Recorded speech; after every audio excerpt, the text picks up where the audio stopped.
Good afternoon, and welcome to the 2020 Las Vegas Valley Book Festival. Normally, we'd be seeing you all face to face at the beautiful Fifth Street School in downtown Las Vegas. Today, obviously, we're coming to you more remotely. From the past, as it turns out, we're recording this session on Friday, October 16th, but we hope that you're staying safe and enjoying the tremendously talented writers and storytellers at this year's festival. My name is T.R. Witcher. I'm a writer and adjunct professor at UNLV. I'd like to welcome you to our panel. Las Vegas is the new Heartland. So that's a more provocative way of naming the panel to declare it rather than just sort of pose it as a question. So I don't know, maybe it should be called, Is Las Vegas the New Heartland? We'll try and see if we can answer that question over the next hour or so. We'll be exploring how the changing demographics of Las Vegas have made it a more representative cross-section of America, a demographic heartland perhaps. But we'll also try to challenge, in a time of increasing diversity and political polarization, the very idea of a heartland and the place it holds in American identity. We've put these categories of Las Vegas and Midwest together, not so much to define sort of for all time what the Midwest is or what Las Vegas is, but to use them as launching pad to talk about where we are as Americans. The center is shifting demographically, perhaps geographically, maybe conceptually. A few weeks out from the election and from a new look Supreme Court, in the midst of the coronavirus pandemic, the world feels like it's changing very, very quickly, but in other ways feels like it's not changing at all. So we've brought together a group of very talented writers who represent and think about the changing demographics of the United States and who have a connection with both the Midwest and Sin City. So let me introduce you to them now. José Orduña is an assistant professor of English at the University of Nevada, Las Vegas. He published his first book, The Weight of Shadows, a memoir of immigration and displacement, in 2016. Vicky Now is the author of Sheep Machine in Umbilical Hospital and of the short stories collection A Brief Alphabet of Torture, which won FC2's Ronald Suknick Innovative Fiction Prize in 2016. She also wrote the novel Fish in Exile and the poetry collection The Old Philosopher, which won the Nightboat Books Prize for Poetry in 2014. Phil Christman is editor of the Michigan Review of Prisoner Creative Writing and a lecturer at the University of Michigan. He is the author of the book Midwest Futures, published earlier this year. And Alyse Burnside is a creative nonfiction MFA candidate at the University of Las Vegas, Nevada. She's working on a collection of essays about surveillance culture, the seduction and fear of seeing and being seen, loneliness, and anxiety. Welcome, everybody. Really excited to be with you here on our journey to talk about Midwesternness and Las Vegasness and Americanness and your work. So let me start with this, just as a way to kind of get us going. Do you all, do you carry a notion of Midwesternness with you? So everybody in our panel has either grown up in the Midwest or lived in the Midwest, and everyone except Phil has lived or now lives in Las Vegas. So I want to start with, we'll start with V and then José and Alyse, and we'll let Phil kind of jump in sort of at the end of this. Do you carry a notion of Midwesternness with you? Is it something you draw value or meaning from? Is it something you reject or rebel against? Or, because I know it's possible to sort of over-determine these sorts of things, is it just the place you happen to grow up in or spend some part of your life in, a place that really hasn't left a mark on you, creatively or otherwise? Well, for me,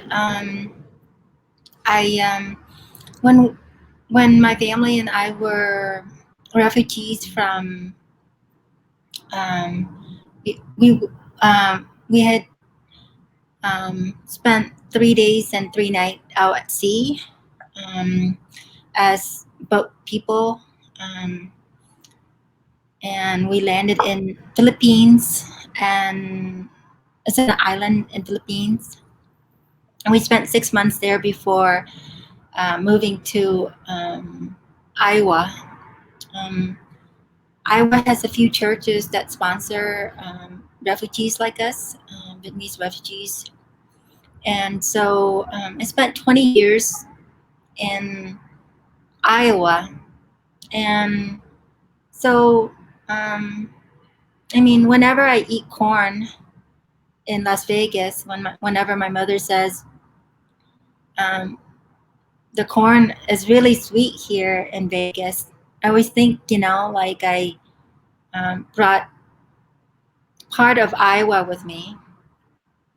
There's a lot of solitude and isolation since living in Iowa. There's a lot of white people, and so there wasn't a lot of Asian folks that I could kind of hang out. But there's a lot of ethnic isolations when I travel anywhere, really, but particularly in Las Vegas when there's more Vietnamese food and restaurants and culture here. I would think back about the times that I was sort of, it feels like it's a frozen place. I remember I flew in to see my mother about a decade ago, and I gone to this market, this SF supermarket here on Spring Mountain, and I brought back this apple custard, which was a type of fruit, but it was in a frozen form. And at the TSA, they after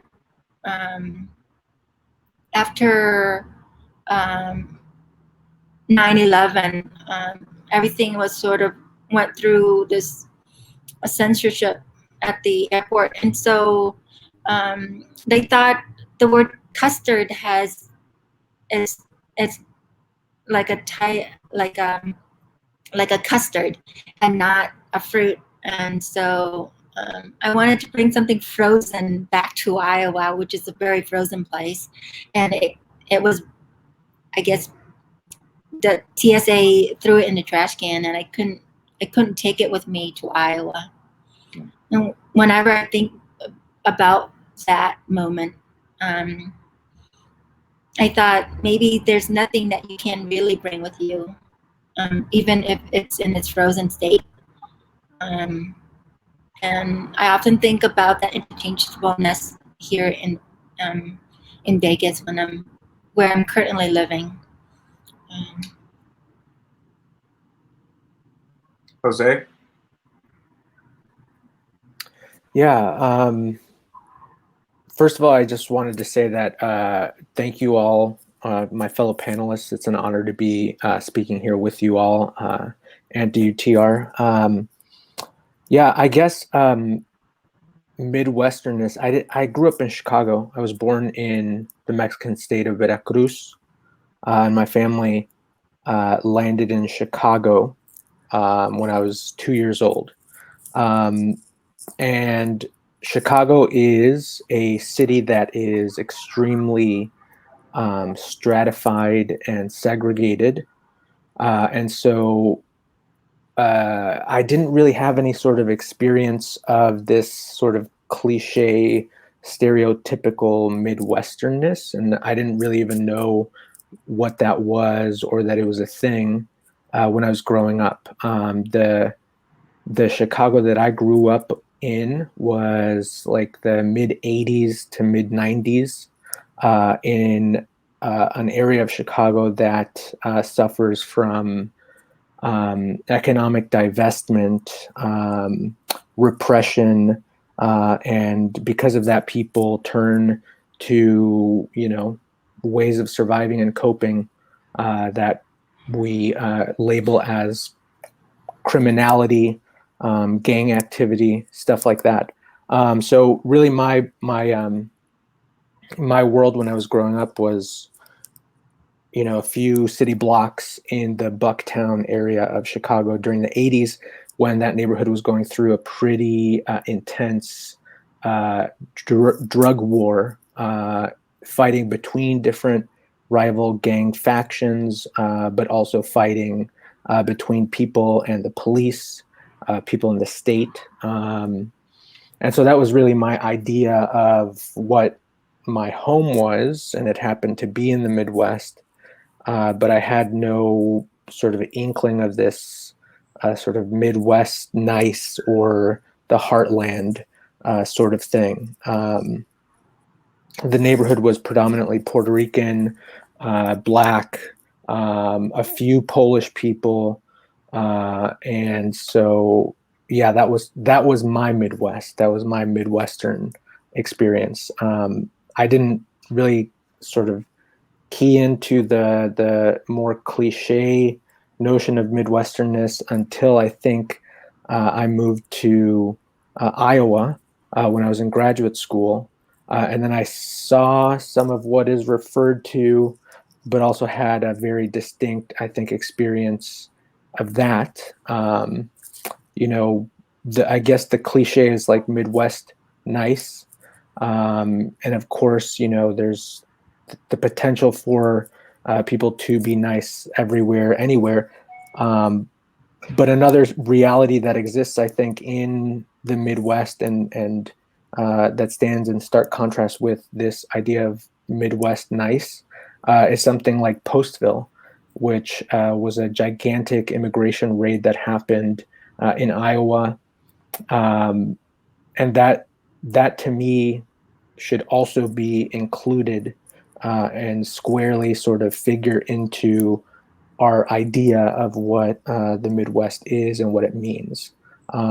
So, yeah, I think I have a fairly complicated relationship with this idea of the Midwest, Midwest nice, and I guess the Heartland. When I hear Heartland, I always think to myself the Imperial Heartland, and I guess we'll get to that a little bit more specifically later, talking about the Heartland. But that's sort of my orientation toward the Midwest. Okay. Alyse? Hi, yeah, thank you for organizing all of this, TR. Yeah. I am from Cedar Rapids, Iowa, and lived there. I went to the University of Iowa for undergraduate and then moved to Minneapolis for a while before Las Vegas. I think that I didn't have a strong attachment to the Midwest or a strong sense of what the Midwest meant to me personally. A lot of my ideas of the Midwest were ones I absorbed from other people's ideas of the Midwest. So I knew that it wasn't New York or LA or Las Vegas. And so I feel like there was a sense of wanting to escape the Midwest, feeling like if I didn't escape the Midwest, it would mean that I had failed in some way to, I don't know, grow up, I guess.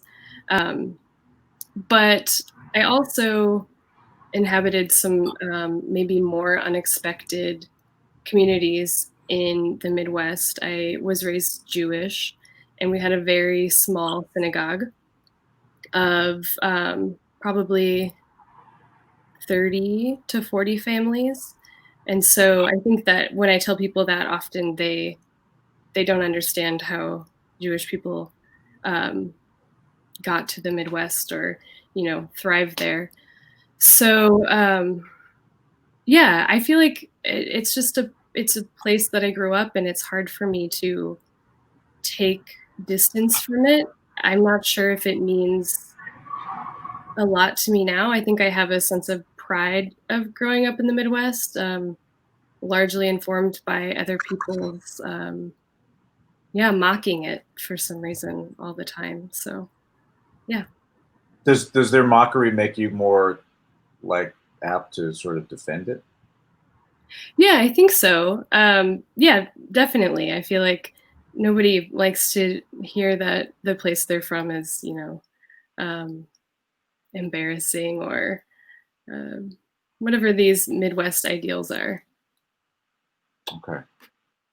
Phil, obviously your book sort of like tackles this sort of question of like, what is the Midwest, you know, sort of historically in our imaginations. I mean, pretty, you know, just square on, and it really unpacks a whole host of really fascinating layers. Uh, what does, I mean, out of all of those layers, what were sort of the takeaways as you were coming out of your book that maybe a conception of the Midwest that you didn't have when you started work on the project, that you sort of came to in the you know, in the process of writing it? Yeah. And again, to echo what everybody else said, thanks. Thanks for inviting me. And it's an honor to be on the panel with all y'all. I think the thing that I took away from the research of the book that I didn't go into it with the most was the sense that indescribability that Alyse referred to, like the sense that I'm not really conscious of being a Midwesterner. I'm not really sure what the Midwest means. I find out that I am a Midwesterner kind of after the fact from other people telling me about it. And that was very much my experience. That's one of the things that led me to write the book, was that I married a woman from Texas, and she would ask me, like, so what is your guys' deal? Why do Midwesterners do this? Why do Midwesterners do that? And I had, you know, no answers at all. You know, what is Midwestern cuisine? Like, what? We don't hot dogs? I don't know. Like, leave me alone. And so realizing how much that sense of the Midwest not being any particular thing and being potentially anything, how much that is an artifact of history, that that it has to do, in part, it has to do with frontier mythology, because there was a time when there was a time when Iowa was too, but there was a time when Ohio was the frontier. And I mean, that's pretty obvious if you think about, like, look at a map and look at where the original 13 colonies are. But we don't tend to think about it very much. Right. So it's partly the frontier thing. You know, this is where we can go out here and make something new in the history of humanity. And what that new thing is going to be is very contested throughout the 19th century. And there are all these, like, in my opinion, better off ramps that we could have taken from the history that we had. You know, there are all these radical abolitionist sects settling in places like Iowa and places like Kansas. That you know, like, Iowa is the state that kept sending Steve King to the was it the House or the Senate? One of the most racist people in the United States. But you know, there are all these radical possibilities and egalitarian possibilities, and then, you know, in the late 19th, early 20th century, the quote unquote frontier reaches the Pacific, and at that point, that sense of openness and of like, this is the place where Americans can figure ourselves out and write ourselves a new page in history, also becomes tied up with this idea of, like, nostalgia and the place you could go back to, and so those two things kind of get married together. And so it's, like, very much not accidental that Midwesterners tend not to think about what it means to be Midwestern until, you know, we're not there anymore. Right. It's interesting. One of the things that that I want to sort of ask everybody is a sort of thread I see in some of your work, is just an examination of kind of the notion of normalness, of what constitutes normalness, right? As a thing to either as a thing to sort of aspire towards, or as something that if you achieve it is sort of you know, laden with complexity or contradiction, or you know, there's a sense of, you know, if there is a normal, what does that mean in terms of what is not normal, and putting those sort of in relationship to each other, and maybe as you're sort of chewing on that, maybe you can also talk, V and Alyse and Jose, uh, the works that you have to share with us today. Obviously, Phil too. Uh, how did those works? What was the genesis of those projects?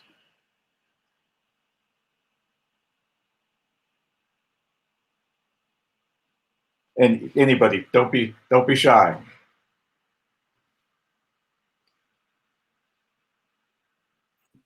So, if people don't mind, I guess I could jump in just because I have um, the latter part of your question, like what was the genesis? Mine is pretty simple and clearly connected to the Midwest, notions of like normalness, etc.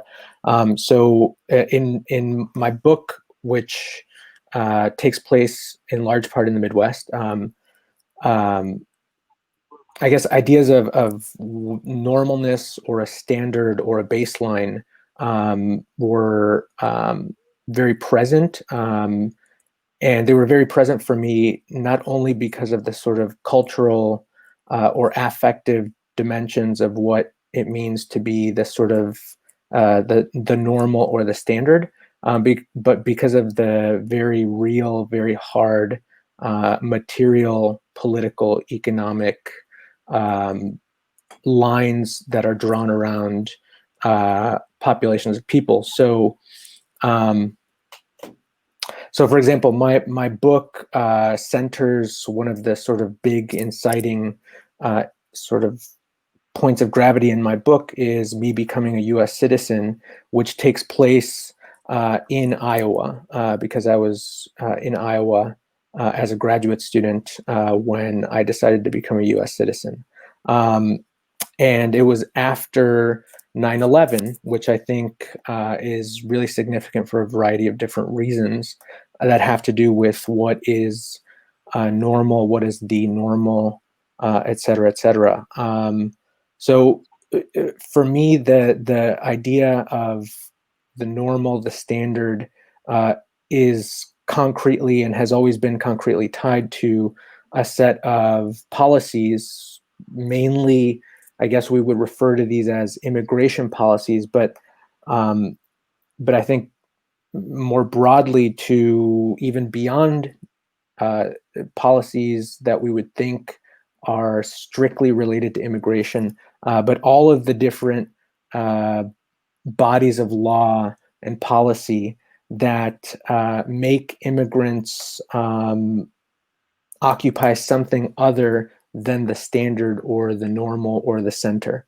Um, and so that was always very present for me. I mean, even before I realized it, even before I sort of knew what that was and knew to name it as such, um, it was determining my life in some very important ways. Uh, People often talk about migration and immigration as this aspirational thing. I think for my family, it was a coping mechanism. It was a coping mechanism. Uh, and the thing that my family was coping with was in large part American policy toward Latin America. American policy toward Latin America that's been a very long, it has a long history back from the Monroe Doctrine all the way to what we're seeing today. Um, and so for me, you know, being labeled as other came literally with like a piece of documentation that, you know, was like pink and it said very clearly in juridical concrete ways, you are not from here. You are not of this place. You are not the normal, the standard, the central. You are something else.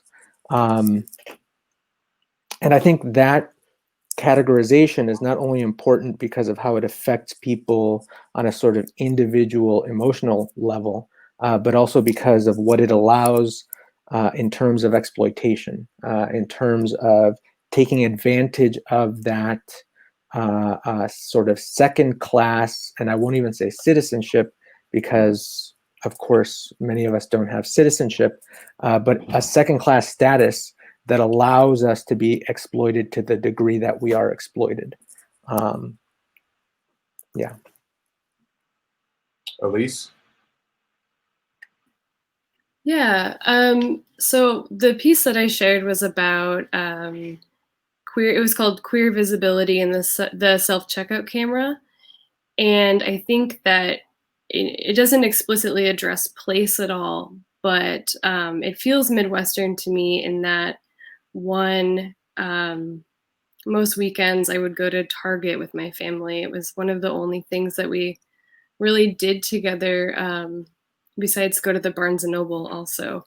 There wasn't much to do in Cedar Rapids, but so that felt very Midwestern to me. And also, I think I realized that I was gay very young, but went to Catholic school. So I had a lot of internalized shame, and that was very isolating to me as a young person of 11 or 12.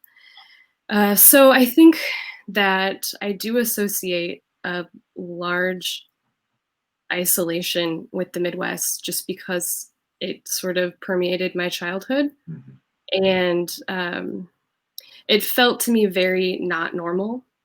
Even though I'm a white woman, I feel like anyone could look at me and associate me with a lot of like these white normal ideals that we have that feel very Midwestern also. But yeah, I feel like there was a deep sense of not feeling normal, and I do associate a lot with the Midwest, but I think it's just because of my childhood, because Iowa was actually the first state to legalize gay marriage. And Cedar Rapids is a city. It's not rural. It isn't particularly conservative. So yeah, I just had like a lot of internalized not normalness. And V, I mean, your fiction is, or at least the collection of short stories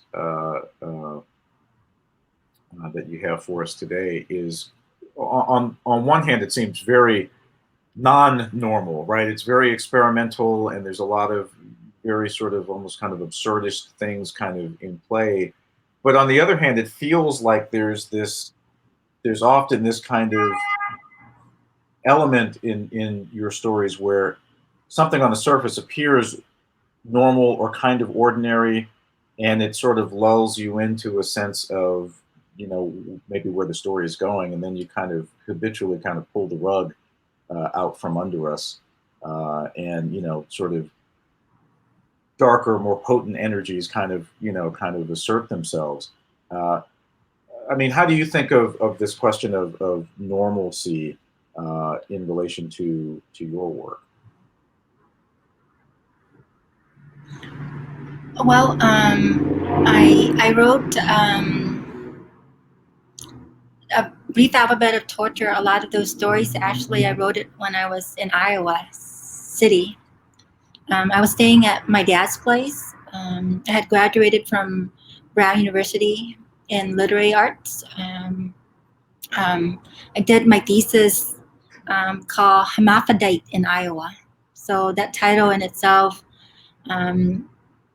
speaks a lot. And I wrote that thesis in Providence, my MFA thesis in Providence, Rhode Island at Brown University, with a title called Hermaphrodite in Iowa. And I think that's the title in itself, and how I wrote it, also, and where I wrote it, also is very indicative of my Midwestern background.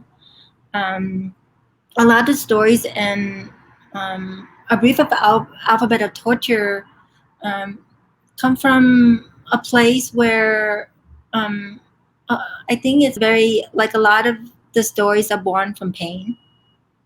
When I think of normalcy, I think of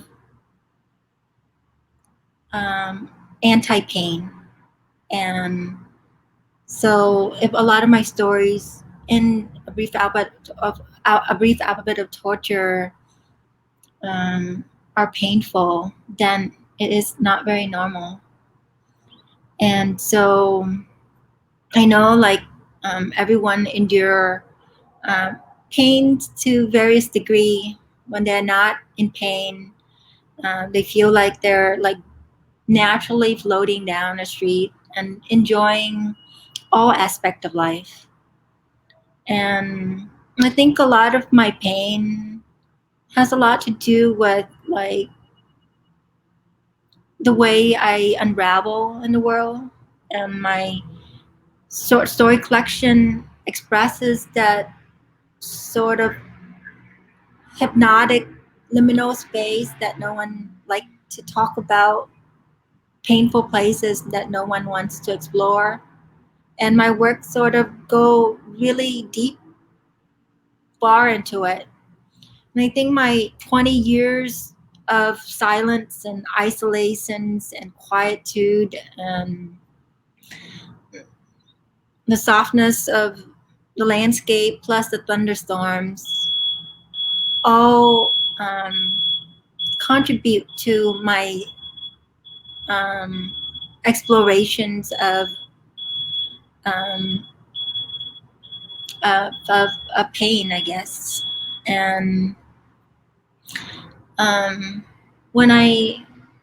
now that I'm living in Vegas, I'm trying to think of if any of the stories in A Brief Alphabet of Torture was written in Vegas. And let's see.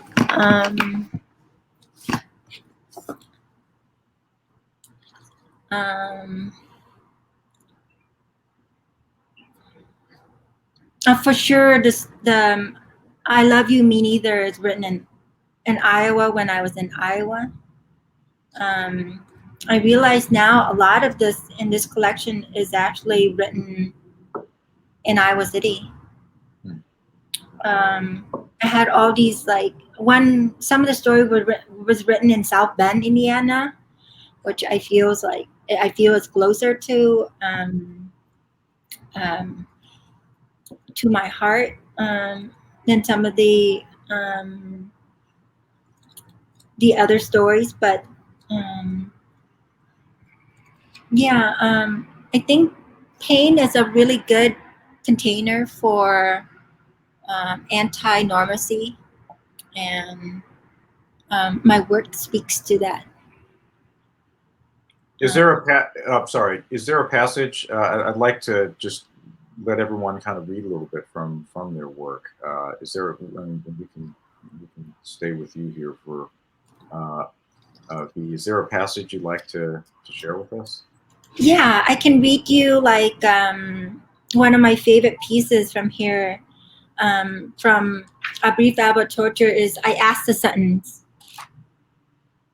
It's page 83 of my A Brief Alphabet of Torture. I asked the sentence. I asked the sentence to move across the carpet floor. I asked it not to drag its paragraphical legs while doing so. I asked it not to be lonely, not to have ethical issues with women with menstrual cramps or periods and whatnot. I asked the sentence to conduct itself in a way that does not deny the social conditions of other sentences, that does not make any sentence feel left out or suicidal. I asked the sentence to be chivalrous, to open semantic doors for women, and not to treat children as linguistic concubines for imperial expansion. I asked the sentence not to open fire on any other sentence. I asked the sentence to be self-reliant, to use itself as a mirror for narcissistic reasons, and not to ask other sentences for monetary support. I ask the sentence not to hypnotize other sentences so that they don't become organ donors to objects, nouns, pronouns, and indirect objects. I ask the sentence not to be an alcoholic, not to inebriate streams of consciousness, the passive voice, CD right. I ask the sentence to be reasonable in a Haitian ransom. Just 5 more sentences, just 5 more sentences, and I will let your mother, the paragraph, go. I asked the sentence not to leave her semicolon inside Heartland in the middle of the summer, and not to leave the Budapest train station, but never to walk 105 miles to the border of Austria. I asked the sentence not to write that sentence, that sentence, the one where it has too much hyper-masculinity in it, the one with the toilet lit up, that one. I asked the sentence to please marry Gary Lutz. Awesome. Thank you. Phil?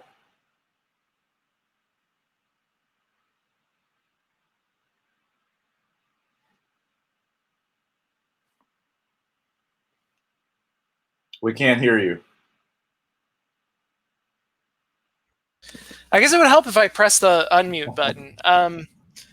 The way my book is laid out, I was trying to imitate the grid pattern of the way the Midwest was surveyed, and so there's basically 6 sections, or of 6 sections that each consist of 6 1,000-word brief chapters, because it was mapped into a 6x6 grid, and there's a whole section of it that is literally just about the concept of normality. So yeah, I can read a little bit from that. The idea of Midwesterners as normal underlies the idea of Midwesterners as egalitarians. If you read books about Midwestern history, you'll encounter the 2 words together almost incessantly. If, however, we take egalitarianism as an idea that is meant to cover all actually existing people, and I take this to be the only meaningful form of egalitarianism, it fails as a description of Midwestern political history. Not that there are many places that it does describe. Think of humble, unpretentious Indiana, the place John Mellencamp was thinking of when he sang of the virtues of small towns. Back in the 1920s, Indiana was the center of the Klan revival. Klansmen thought and still think of the capacity for self-rule as a racial inheritance, something like a cask of presumably excellent wine handed down undrunk from generation to generation. If you let Catholics or Black people have it, you're not just wasting it, you're actually destroying what little democracy there is, ensuring that there will be none left for those of us whose genetic and cultural inheritance will allow them at some undetermined point in the future to enjoy it. Similar beliefs inspired the activities of those white Detroiters who fought for restrictive housing covenants. In some cases, those beliefs, perhaps not spelled out with the same explicitness, inspired the inactivity of those white Detroiters who failed to fight against their racist neighbors. And of course, in every city where this process played itself out, many white people were simply apathetic or ignorant or overwhelmed by their own lives, for life is nothing if not overwhelming. If American history proves anything, it is that a core of committed racists will always beat a large crowd of non-committal, non-racists. Since in a capitalist economy, land is a family's ultimate security, both a home that you can always retreat to and a fund that you can always spend, an organized conspiracy to lower the value of Black-owned land gives the whole game away. You can't call a place where this happens egalitarian. All right, great. Alyse? Yes, same question, or I already spoke to this question. No, I was hoping that you could read a little bit. Oh, right. 1 second. I don't have it in front of me.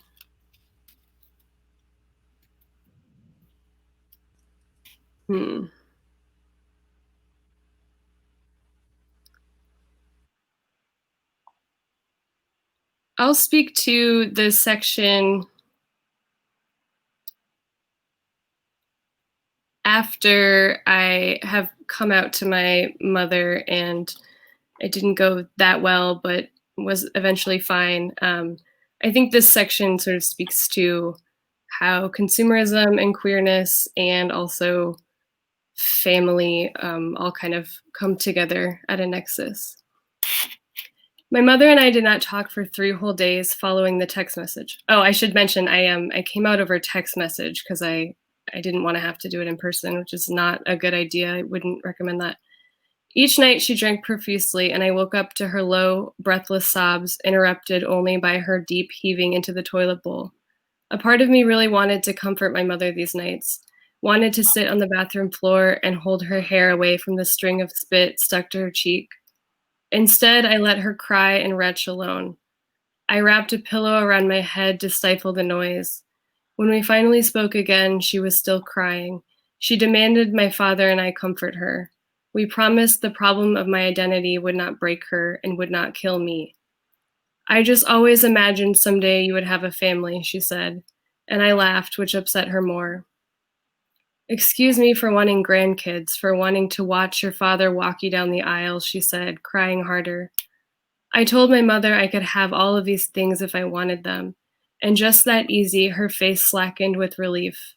Surely she'd heard of lesbians with families, but she'd never thought of her daughter as a lesbian, and she'd never seen queerness as personal or possible. These days, if we talk about my coming out, my mother will insist she was only worried for me, worried the world would not know how to hold me. I was only upset you didn't feel close enough to tell me in person, she would say.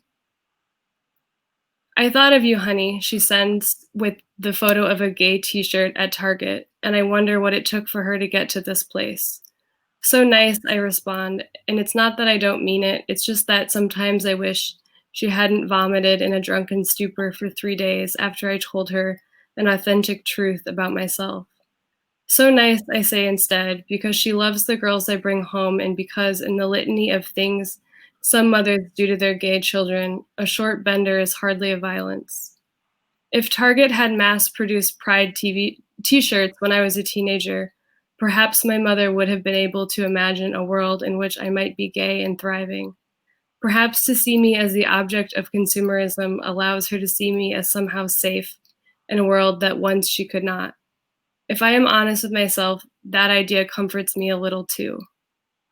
And then there's just one other section where I feel like I talk a little bit more about normalcy explicitly.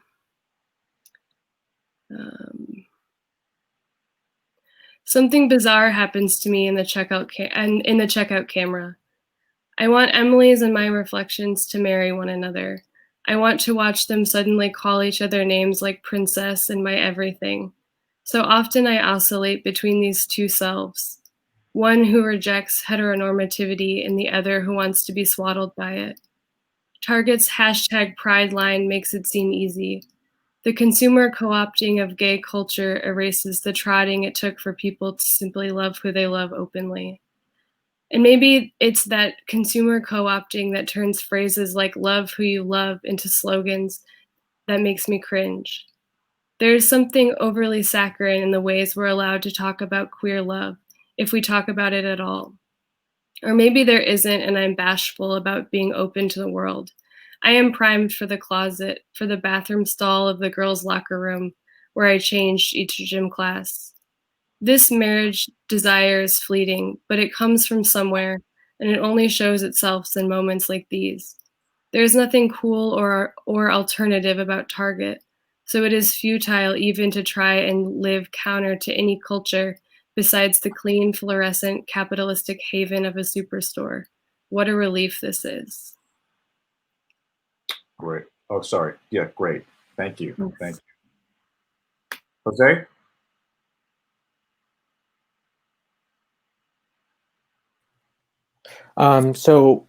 As people were reading their passages, it occurred to me also that there's a dimension to normalcy that has to do with what is made normal over time and through repetition, the things that we do or don't get accustomed to.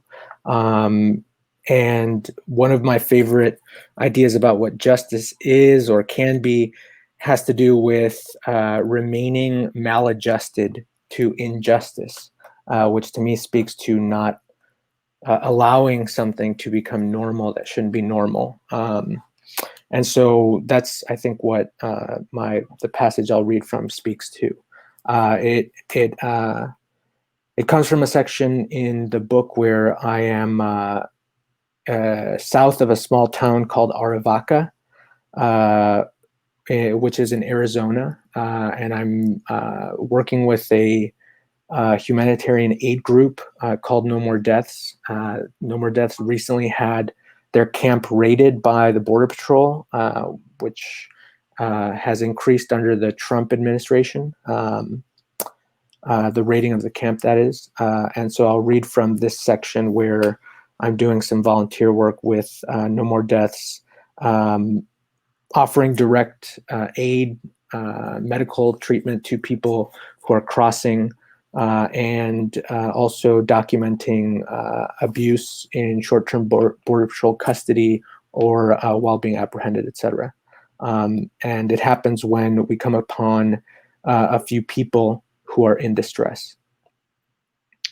One of the brothers asks the other if he's hallucinating, seeing another paisa all the way out here, laughing and tugging on his brother's shirt sleeve. We ask them how their feet are as we begin untying their shoes.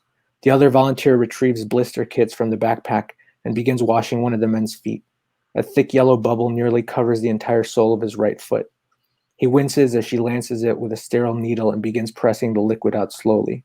I give each of them a new pair of socks, which they take as if I were handing them the most precious gift. I ask the man who couldn't bend his leg earlier if I can see his knee. His jeans are already torn, but he tears a hole a bit more and shows me his kneecap, which is the size and shape of a baseball. I give him an ice pack and aspirin and tell him he has the right to receive medical attention, that his kneecap might be fractured, and that he can demand to see a doctor. The other volunteer asks me to ask the group if they're sure they all want to call BP, and they all nod. Sí, ya nos vamos, cabrón. She walks while I ask the two who look like brothers who's older. They both smile and one raises his hand slightly. Joe. Even though his face is pained and his eyes are half closed, his smile is genuine, and I can tell that, at least in these moments, he and the others feel somewhat at ease.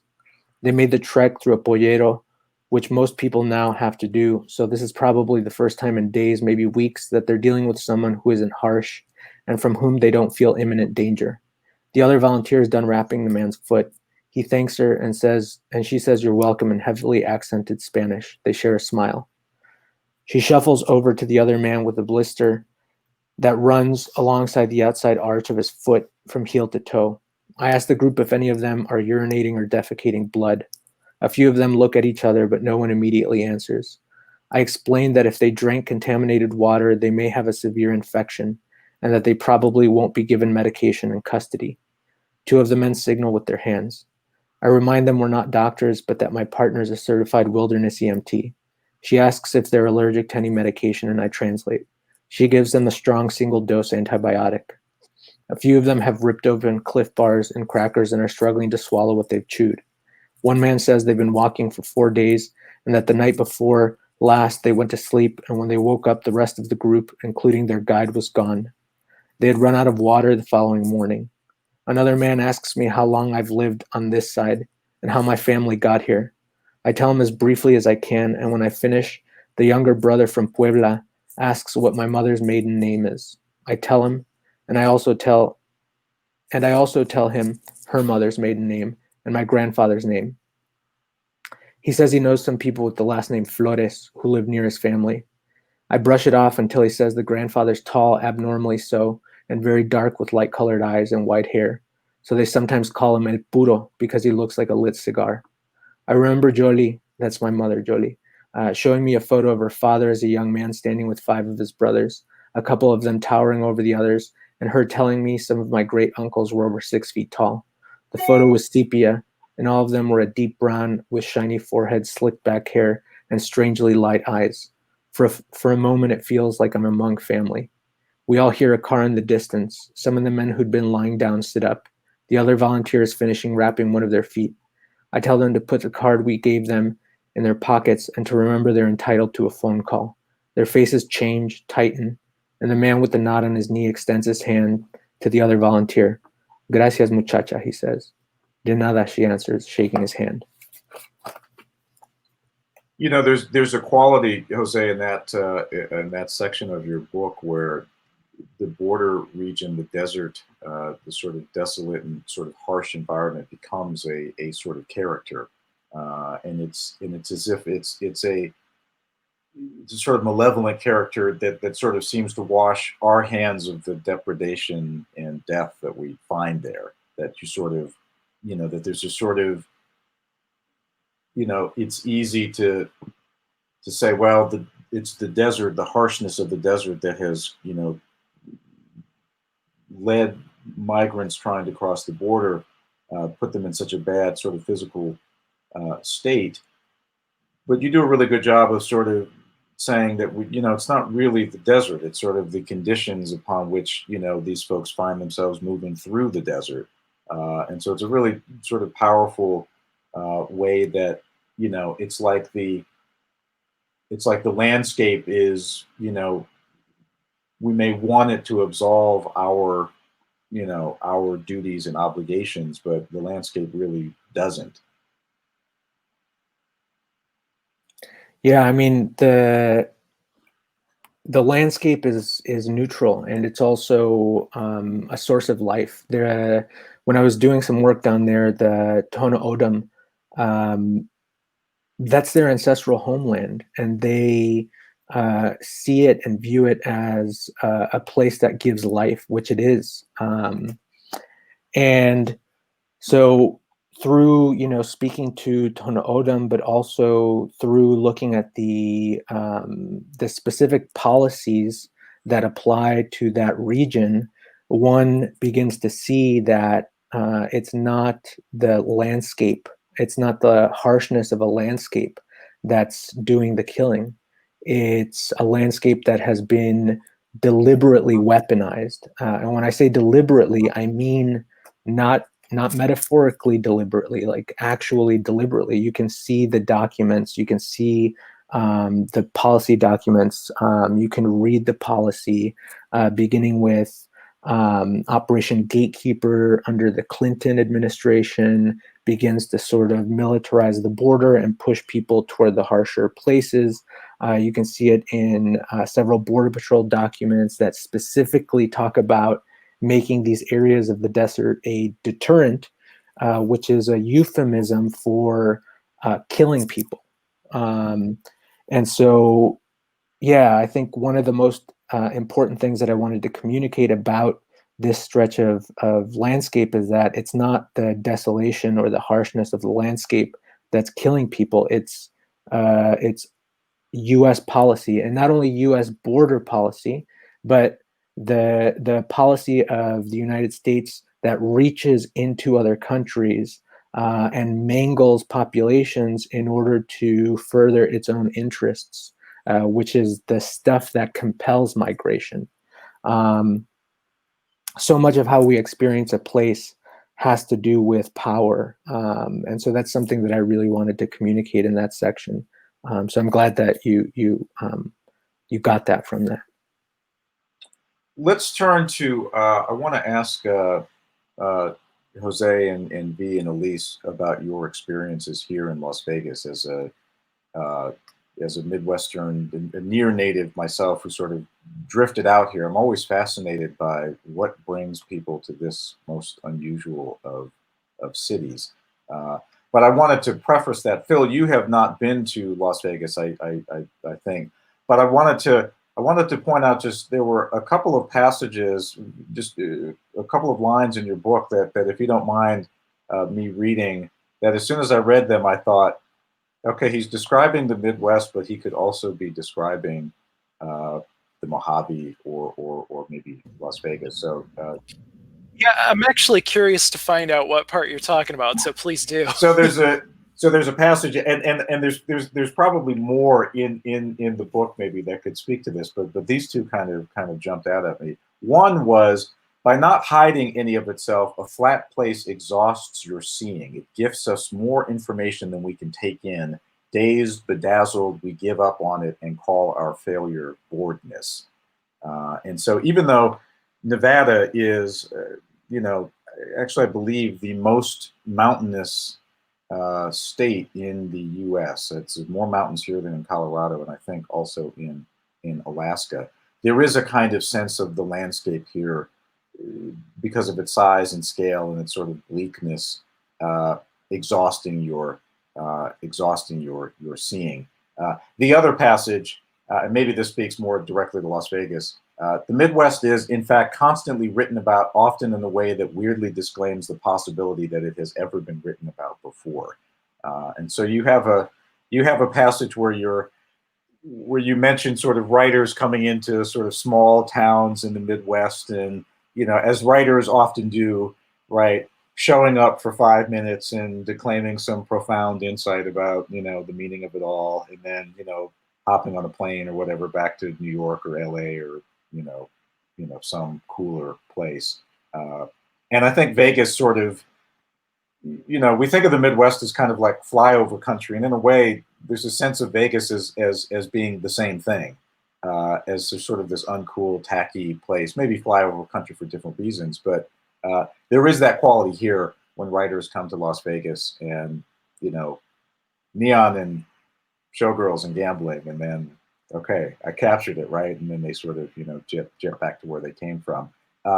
For Jose and V and Alyse, I'm very curious to just hear about what brought you here, and whether this place or how this place sort of shapes your work in any way.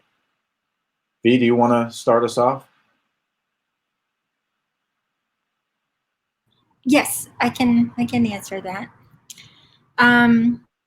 I used to travel around the country to, I guess, to tour my books, and because 4 of them came out in the world back to back within like a few years. So a lot of my books came, and when people asked about where I'm living or where I was heading to, I would tell them Iowa, but like for writers, Iowa people can understand because of the writers workshop there, as one of the, I guess, the #1 writing program in the country. So everyone can kind of relate to why I would say, I'm heading to Iowa City. But if I said that my favorite place is Las Vegas, people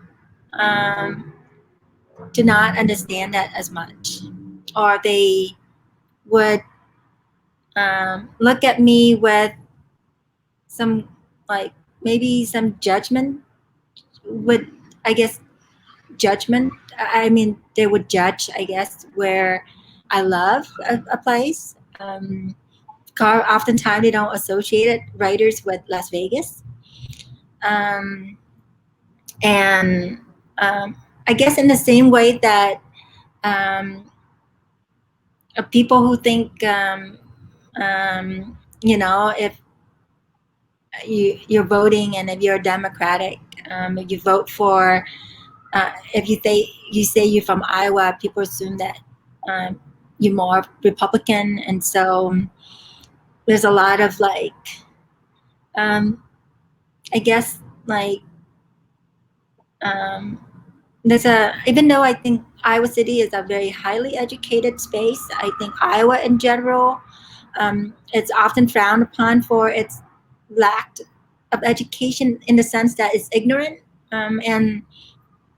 But when I tell people that I love Las Vegas, there's an element of infused reflection or respond to that.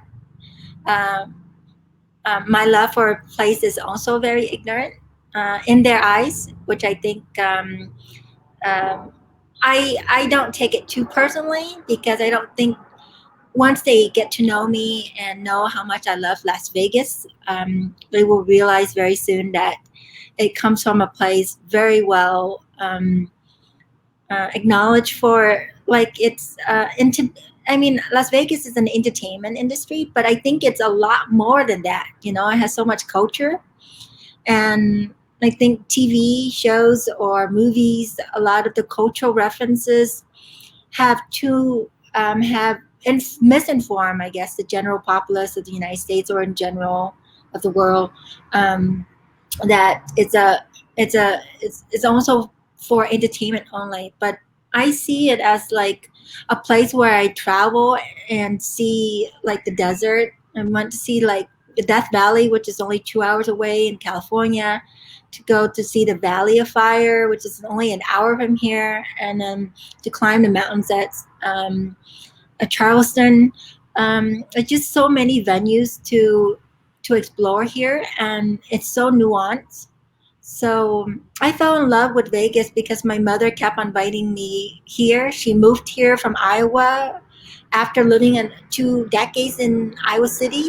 She decided, you know, I can't have this frozen state anymore. I can't take the long -27-degree weather. And she flew here. I mean, my sister drove her here actually, and she came to start a dry cleaning business here. So, and every time I flew in to help her with her business, I fall in love with the city every single time. So after a decade of flying in, I find myself living here. So the transition between the Midwest to Las Vegas, I do generally think that Las Vegas is the new Heartland. It is, um, uh, I think, the future capital of culture, literacy, and entertainment. But it's like, I guess, um, it would be what you see the gold rush during the time when people were, I guess, taking their wagons and moving west, you know, trying to get to California. Okay. Alyse? Yeah, well, I moved here for my MFA program, but my mother actually moved to Las Vegas when she was 15 with my grandmother.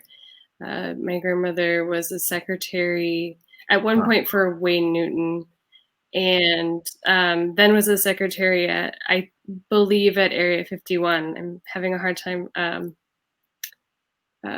clarifying that, but so and those are both people, the main people that I write about. So I have a lot of work to do here in the desert, and I love the desert.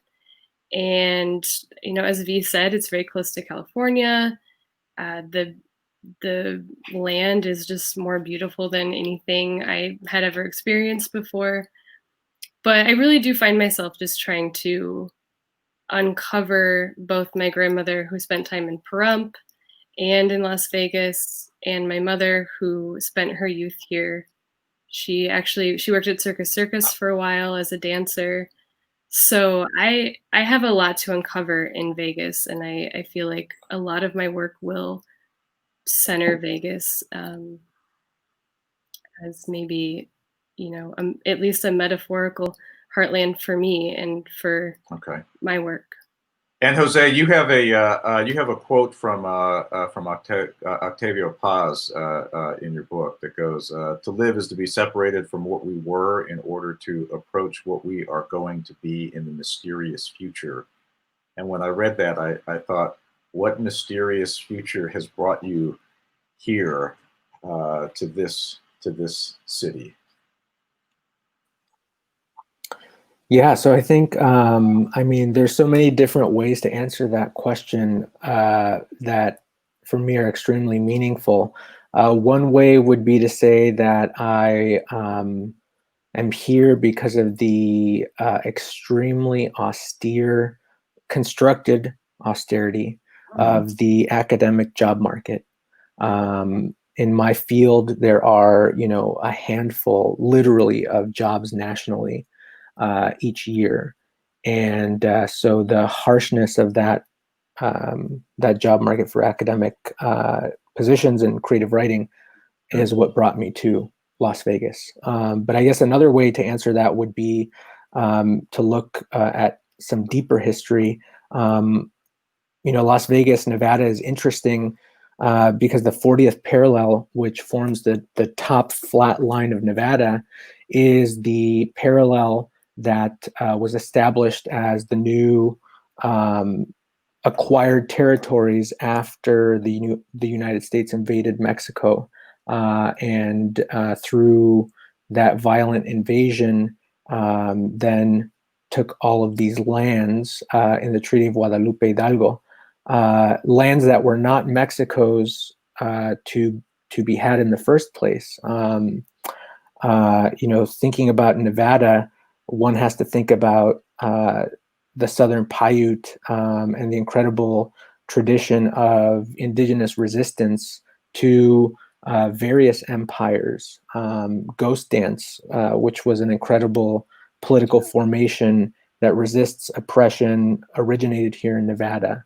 And so there's so many different ways to answer that question, but I'm here now, and I think it's extremely interesting to explore all of those histories, the deep histories, the shallow histories, and understand how they bear upon one another.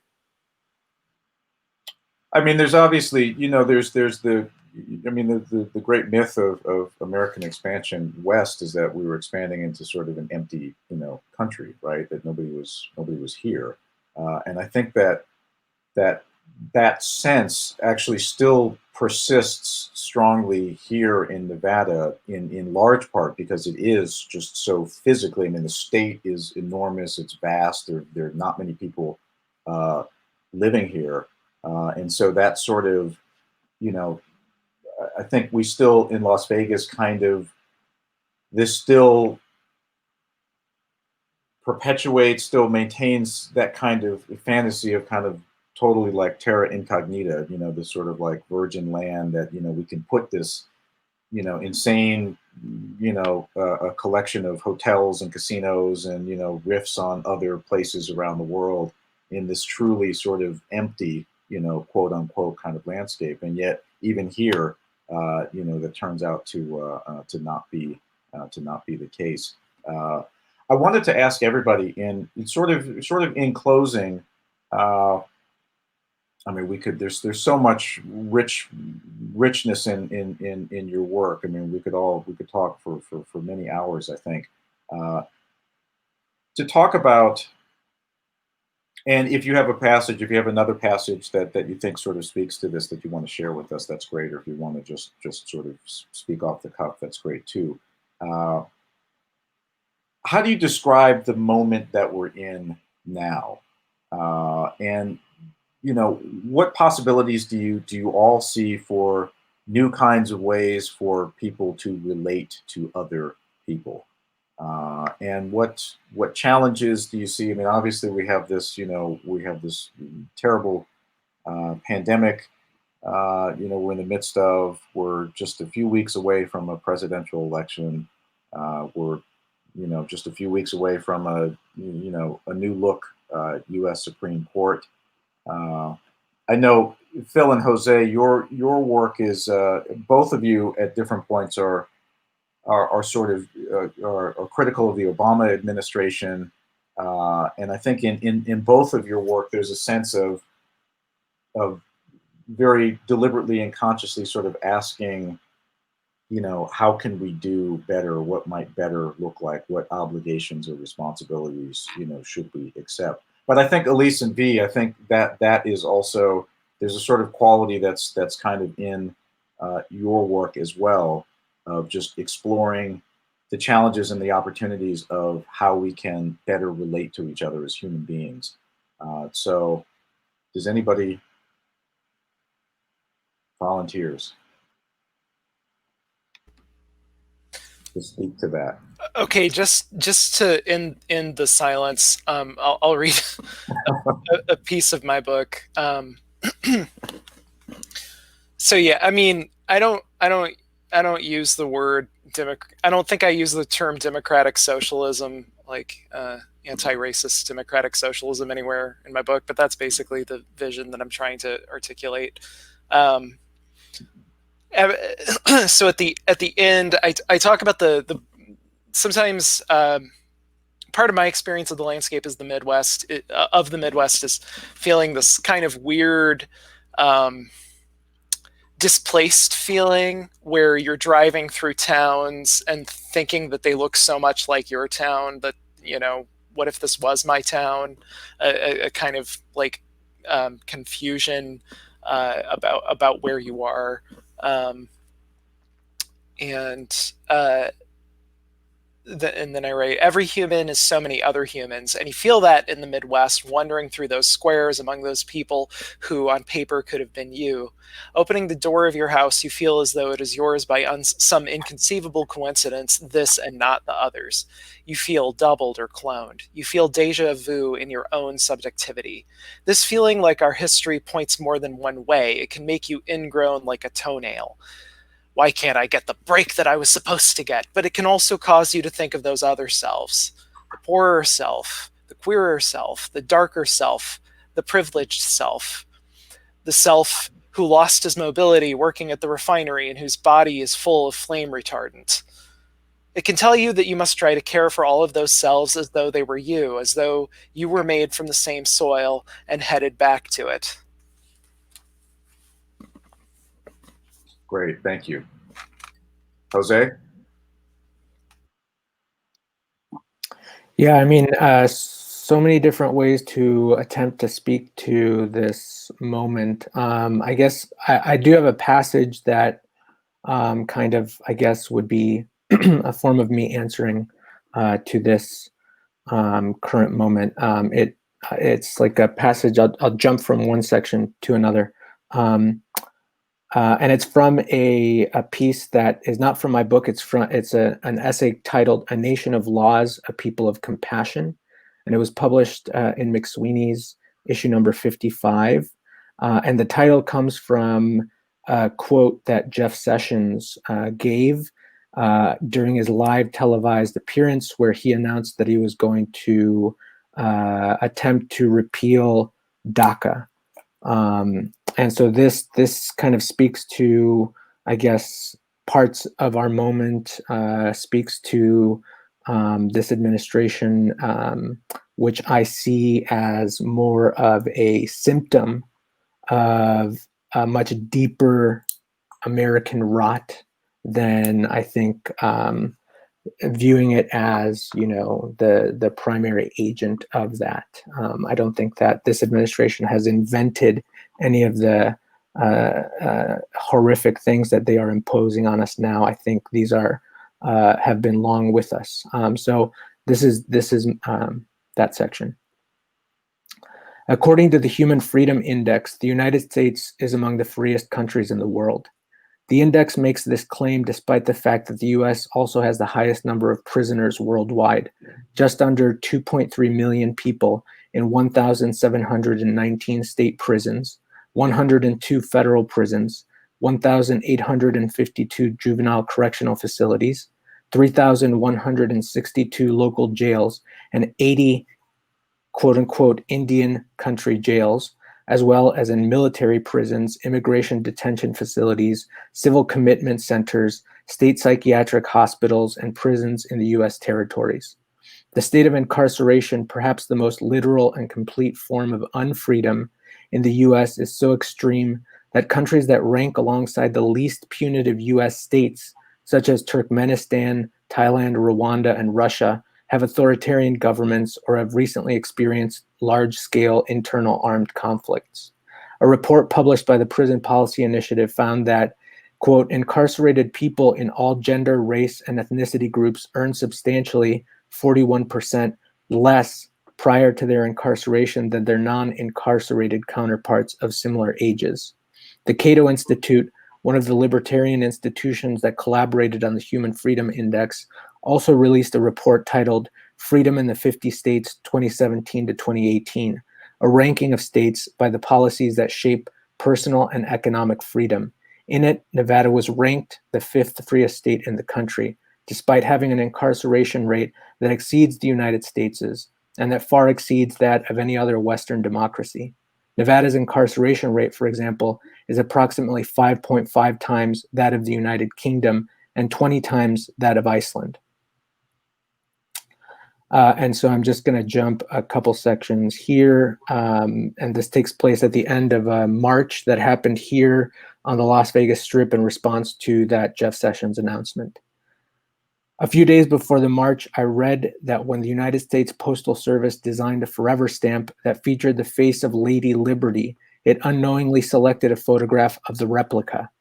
I'm sorry, I forgot to say that the march ended. This is the moment that the march ends, and the march ended at the replica Statue of Liberty on the Las Vegas Strip. That's part of the New York Hotel Casino.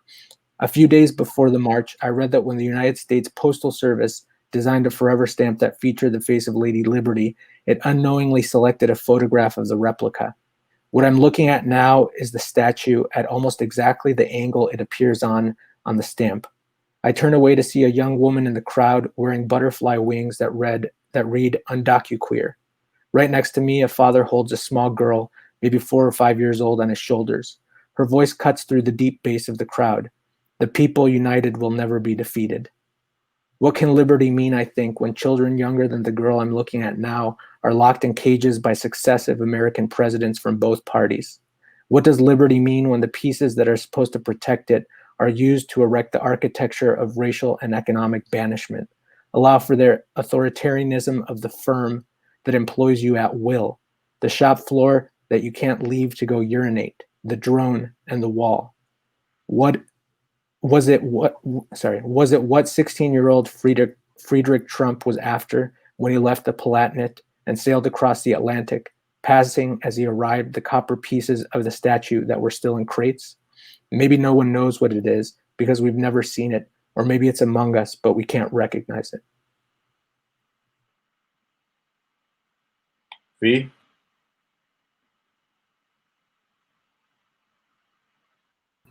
Yeah, I'm gonna unmute myself to be able to.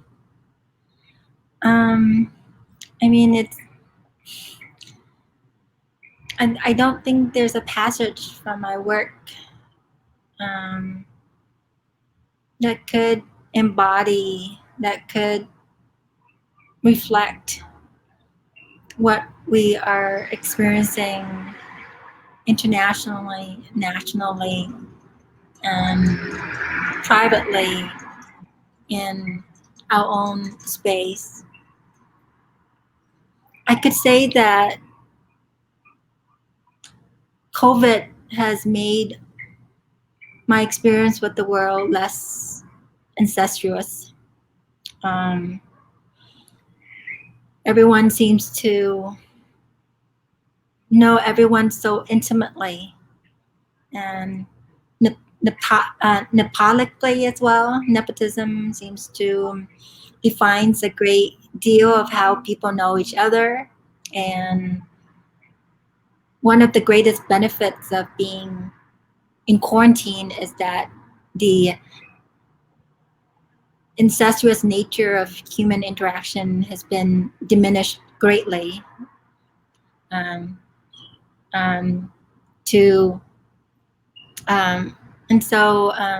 experience a lot in my own literary community when I travel and read, and everyone seems to know everyone or have fucked with someone else, and so the interrelationship brings a lot of fiscal and social wealth to one another, leaving a group of other unknown, not connected to that level of resources. And to see that that connection diminish greatly, those incestuous connections diminishing greatly, just, I think, helped me cope with our time. But that would be, if I were to say a slanted outlook on that, it would be that. Otherwise, I don't have anything from my work that would embody this time. Or I also feel that if I say anything now, it will become obsolete maybe in a few months down the road. So every moment I think we walk into time now, it's almost like driving in the dark with a half broken a car that would have one of the headlights is out and the other one you can just see as fast. The extent that you can see the world is how fast you can go or how slow you can go, and everything is just pitch darkness. And I think it's also this uncertainty is also in many ways it's very beautiful. I think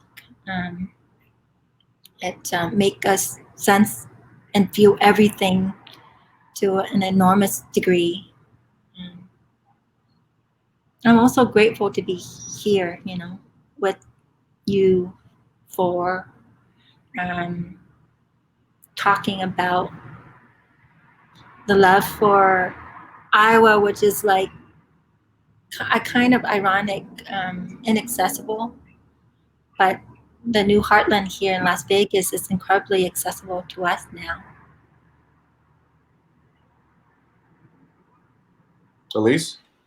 Yeah, I mean, it's a very fearful, uncertain time. I worry all the time for my family. I can't see them. They don't leave their house. And I mean, I'm from Steve King country, so I think that, I mean, I've lived in close proximity to Trump's base and that sort of rhetoric. And as as scary as it is to think of him having potentially another 4 years, I do try to find hope in the acts of civil resistance I've been seeing. And I think even in quarantine, some kind of mutually organized and mutually organized resistance against some of these institutions that harm people. And I don't have anything in my work that speaks explicitly to this, but there is a quote from the theorist Sarah Ahmed, who I love so much and who I reference in this piece that I've been reading from. So I'll just read that section. In her book, Queer Phenomenology, theorist Sarah Ahmed discusses how queerness is a shape that does not quite fit into our world, so something must shift. Either the queer person must mold themselves to the shape of their culture, or the culture must stretch in order to allow for new growth. Either way, there are growing pains to be had. And I feel like when discussing this current moment, it's more than just the culture shifting to allow room, but people actually pushing against the boundaries that are put in place to oppress people. And of course, when I say queer, I don't mean just someone's sexual orientation, but anything that could queer them. So I take hope in that, and also in the acts of resistance. Lovely. I'm so glad you ended with that passage. I was really struck by that passage in your essay. So I'm happy that you brought us home on that note. I want to thank all of you, Phil, Alyse, Jose, V. Thank you very much for your time and for joining us. And again, for those of you who are listening or will be listening next week, I hope you've enjoyed our panel, and I hope you're enjoying the other excellent panels and writers that we have at this year's Las Vegas Valley Book Festival. So thank you all very much.